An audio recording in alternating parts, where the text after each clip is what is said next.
This video is for assignment 7 in CEN 4802, Software Integration Configuration and Testing.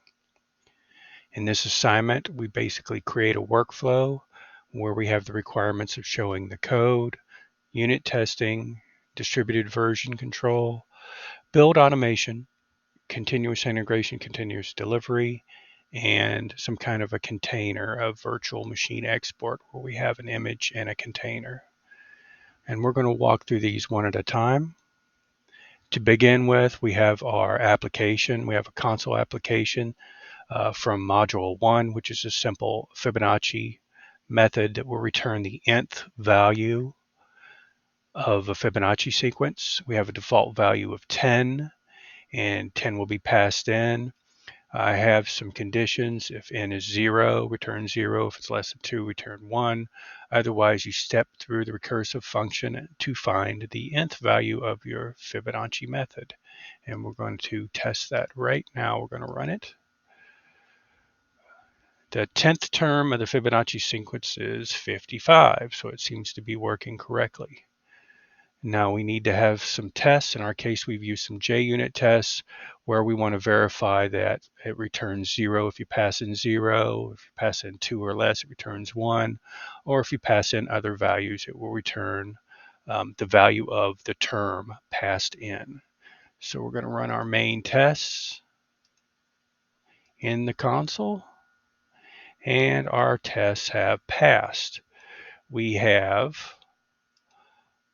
our values passed in, 4th term, 6th, 8th, and 10th. You'll notice the 10th is 55, the same as our program output to begin with.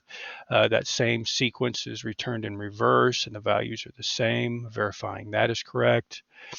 If you pass in 0, the 0 term of the Fibonacci sequence is in fact 0, and anything less than 2, I have 2 to negative 3 passed in here, will return 1, with the exception of 0, which in fact does return 0. So all these tests seem to be working properly from the console.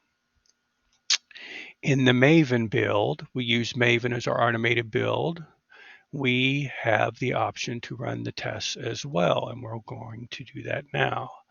I double click on the test icon. We'll go ahead and bring that up, and it should look identical to your console output, and it does. It's exactly the same as the console output. So those are running properly. The values are the same. So those are good.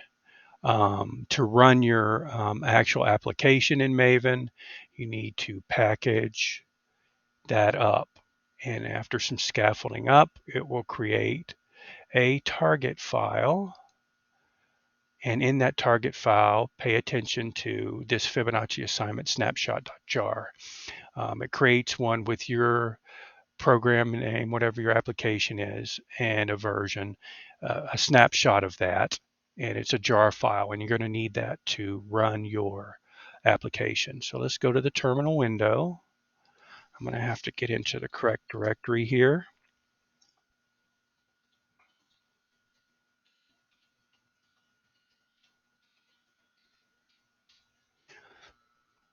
Once we're in there, we can paste in the code. I find it easier just when there are long code snippets like this, just to copy and paste them in, and I've done that here. Java, your run command, and then the run for your jar file, which is in target Fibonacci assignment snapshot.jar, which we verified here within the target folder.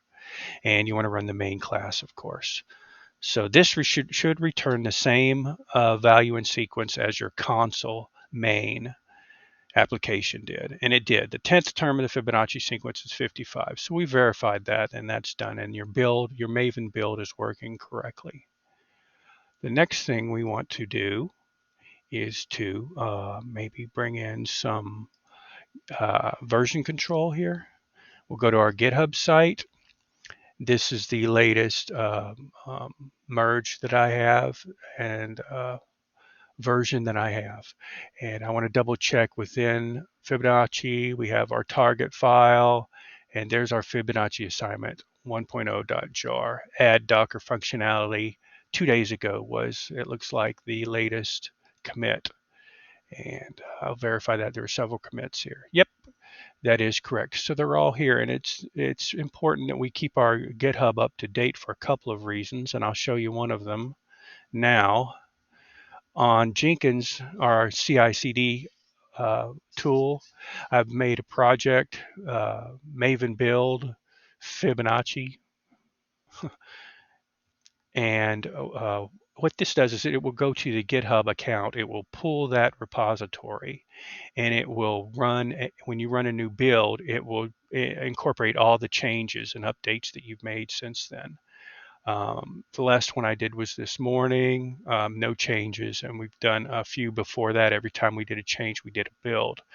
For our purposes, we're going to do a new build now, and you'll see that start in a moment. There's 13, lucky 13. When it's finished building, you will see with a single click that your repository has been reached and that it has returned the current condition of that repository. There, of course, there are no changes as we verified before. Now, it does return your test results. You can use test results on the tab or click right here, and you can step through your actual tests. Of course, main test was my class. The 4 tests I have are here, and they all passed. So that's all there. If you want to step through back commits and posts, you can do that as well. Some of them before had a Docker functionality. Look, there it is on that commit. So on that build, it showed the Docker functionality additions to my GitHub. So that is part of your Jenkins CI/CD. Also, we have, oh, let's start from the command line here. You have the ability to create, when you incorporate Docker, you have the ability to create images and containers on your IDE. You also have the option of doing it through your Docker desktop. We're going to do that here. First of all, let's go back to our Fibonacci assignment directory, and we will go ahead and do a build of our project.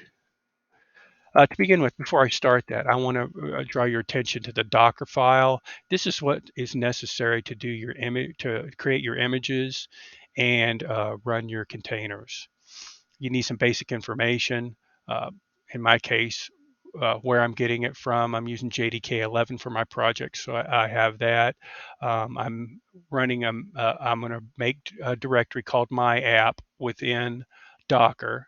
When you use run, it's within Docker. When you use command, it's within your application, by the way. So keep those differences in mind.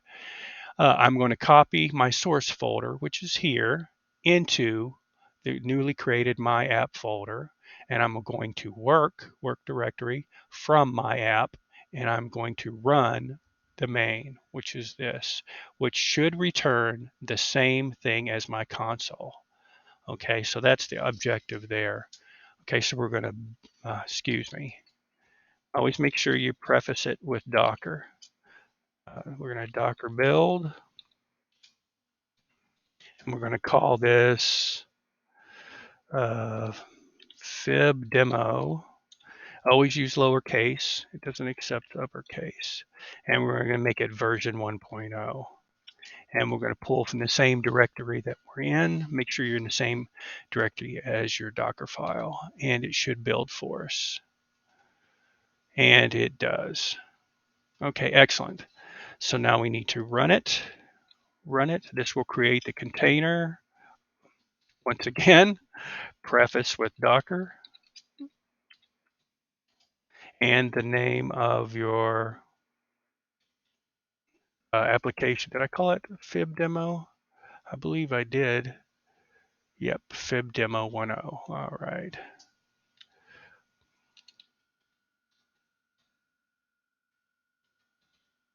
So we will run that and see if it actually does. And it does. The 10th term of the Fibonacci sequence is 55. So it did, in fact, build that container and run it for us. And like I said, not only can you do it in the console and the terminal of your IDE, you can also use Docker desktop to do that. There should be an image in here created for fib demo. There it is. You can run it here. Had I just created the image and not run the container, you could go to, you could run it there. But in containers, I should have it because I created it myself. There it is, fib demo 1.0. And if you click on it, you should have the results, and there they are. The 10th term of the Fibonacci sequence is 55. And this shows that you have created a container and it is runnable. Had it been in a web app, you actually would have been able to go to the local host and show it there. This is just a console application, but it's the same output. So that's my workflow as I step through it, one thing at a time. I hope you have a better understanding of what's going on here. And that's my presentation. Thank you.